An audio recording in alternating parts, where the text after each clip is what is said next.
2019 ஒருத்தர் 1 லட்ச ரூபாய்க்கு இன்வெஸ்ட்மெண்ட் பண்ணியிருக்காரு. இப்போ அவரோட இன்வெஸ்ட்மெண்ட் அந்த ஹோல் ரேட் மார்க்கெட் வேல்யூ எவ்வளோ இருக்கு அப்படின்னா 4 லட்சம் ரூபாய் இருக்கான். கிட்டத்தட்ட 300 மடங்கு அதிகமா இருக்கு அப்படின்னு சொல்றாங்க.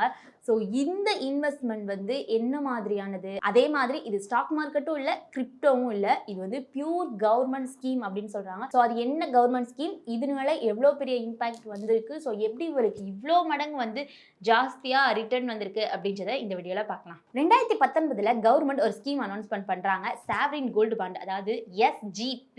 ஸோ இதுல நீங்க 1 லட்சம் ரூபாய் 2019 இன்வெஸ்ட்மெண்ட் பண்ணியிருந்தீங்க அப்படின்னா இப்போ மார்க்கெட் வேல்யூ கிட்டத்தட்ட 4.02 lakhs வரையும் வந்திருக்கும் அப்படின்னு சொல்றாங்க. ஸோ உங்களுடைய அமௌண்ட்டை ப்ரீமெச்சூர் ரிட்டம்ஷன் பண்றப்போ இந்த அமௌண்ட் வரும் அப்படின்னு சொல்றாங்க. அதாவது 302% ரிட்டர்ன், 302% ரிட்டர்ன் வந்திருக்கு அப்படின்ற மாதிரி சொல்றாங்க. ஸோ இது எப்படி பாசிபிள் அப்படின்றது தானே முக்கியம். அது எப்படி ஒர்க் ஆகுதுன்னு பார்த்தோம் அப்படின்னா, ஃபர்ஸ்ட் பாயிண்ட் கோல்டோட பவர் தான். ஸோ நீங்கள் எஸ்ஜிபியில் எப்படி இன்வெஸ்ட்மெண்ட் பண்ணுவீங்க அப்படின்னா, டேரெக்டாக ஃபிசிக்கல் கோல்டு வாங்க மாட்டீங்க, ஆனால் கோல்டு ப்ரைஸ் இன்க்ரீஸில் ப்ராஃபிட் கிடைக்கும். ஸோ 2019 இப்போ வரைக்கும் கோல்டோட ப்ரைஸ் ரொம்பவே ராக்கெட் வேகத்தில் வந்து இன்க்ரீஸ் ஆகுது அப்படின்னே சொல்லலாம். ஸோ இதுதான் வந்து மெயின் ரீசன் சொல்லலாம். Second point, extra interest advantage. அதாவது கோல்டு வாங்கினா இன்ட்ரெஸ்ட் கிடைக்காது, ஆனால் நீங்கள் எஸ்ஜிபியில் வாங்கினீங்க அப்படின்னா வருஷத்துக்கு 2.5% வந்து இன்ட்ரெஸ்ட் கிடைக்கும். அதுவும் ஃபிக்ஸடா கிடைக்கும். அதாவது பிரைஸ் இன்க்ரீஸ் ஆகும்போது உங்களோட வேல்யூவும் கூடும், பிளஸ் இன்ட்ரெஸ்ட்டும் கிடைக்குது. அப்போ டபுள் பெனிஃபிட் உங்களுக்கு கிடைக்கிற மாதிரி இருக்கும். தேர்ட் ஒன்று டைம். அதாவது நீங்க இந்த எஸ்ஜிபியில் இன்வெஸ்ட்மெண்ட் பண்ணீங்க அப்படின்னா 6 to 7 years வரையும் நீங்க வெயிட் பண்ணணும். அதனால தான் காம்பவுண்டிங் வந்து எஃபெக்டா இருக்கும், காம்பவுண்டிங் இன்ட்ரெஸ்டா இருக்கட்டும், பெனிஃபிட்டா இருக்கட்டும், இது எல்லாமே வரும். ஸோ ஷார்ட் டேர்ம் கோல்டு வந்து ஸ்லோவாக இருக்கும், லாங் டேர்மில் எக்ஸ்ப்ளோர்ட் ஆகிருக்கும் அப்படின்னு நிறைய எக்ஸ்பர்ட் சொல்கிறாங்க. ஸோ அந்த ஒரு ரீசனும் இதில் வந்து ஆட் ஆகுது. ஆனால் ஒரு முக்கிய வார்னிங்கையும் சொல்கிறாங்க. என்ன அப்படின்னா, எஸ்ஜிபியில் 300%லாம் எப்பயுமே ரிட்டர்ன் தராது. இதெல்லாம் டிபெண்ட் ஆன் அந்த பர்சன், அதே மாதிரி டிபெண்ட் ஆன் மார்க்கெட் வேல்யூ அப்படின்னு சொல்கிறாங்க.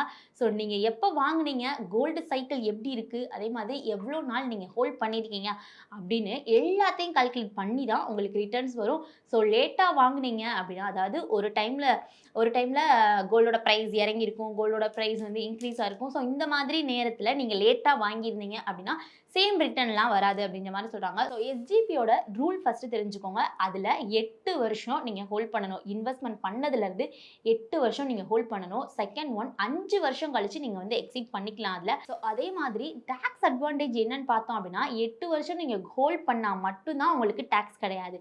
நீங்கள் இயர்லியாக நீங்கள் எக்ஸிட் பண்ணிட்டீங்க அப்படின்னா உங்களுக்கு கட்டாயம் அதில் வந்து டேக்ஸ் இருக்குது.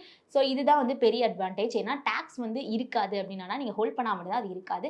இப்போ நான் சொன்னது கவர்மெண்ட் ஸ்கீமான சாவரின் கோல்டு பாண்டு. இதில் நீங்கள் 2019 இன்வெஸ்ட்மெண்ட் பண்ணியிருந்தீங்க அப்படின்னா உங்களுக்கு 302% வந்து உங்களுக்கு இன்ட்ரெஸ்டாக இருக்கட்டும், இன்ட்ரெஸ்ட்லாம் சேர்த்து ரிட்டர்ன் வந்து கிட்டத்தட்ட 4.02 லட்சம் வந்து உங்கள் கைக்குள்ள இந்நேரம் ரிட்டர்ன் வந்திருக்கும். ஸோ நீங்கள் எஸ்ஜிபியில் இன்வெஸ்ட்மெண்ட் பண்ணியிருந்தீங்க அப்படின்னா உங்களுக்கு எவ்வளோ ரிட்டர்ன் வந்துருந்துச்சு, எப்போ இன்வெஸ்ட்மெண்ட் பண்ணியிருக்கீங்க, இப்போ உங்களோட மார்க்கெட் வேல்யூ எவ்வளோ, அதே மாதிரி ஹோல்ட் பண்ணியிருக்கீங்களா இல்லை எக்ஸிட் பண்ணியிருக்கீங்களா. ஸோ உங்களுக்கு தெரிஞ்சு, அதாவது நீங்கள் எக்ஸ்பீரியன்ஸ் பண்ண கருத்துக்களை மறக்காம கமெண்ட்ஸ் சொல்லுங்க. மோர் இன்ஃபர்மேஷனுக்கு நம்ம சேனலை ஃபாலோ பண்ணிக்கோங்க. மேலும் ஈடி தமிழ் சேனல்ல வரப்போகும் பிசினஸ் மற்றும் அது ரிலேட்டடான வீடியோவை பார்க்க உடனே கீழே இருக்க சப்ஸ்கிரைப் பட்டனை கிளிக் பண்ணுங்க.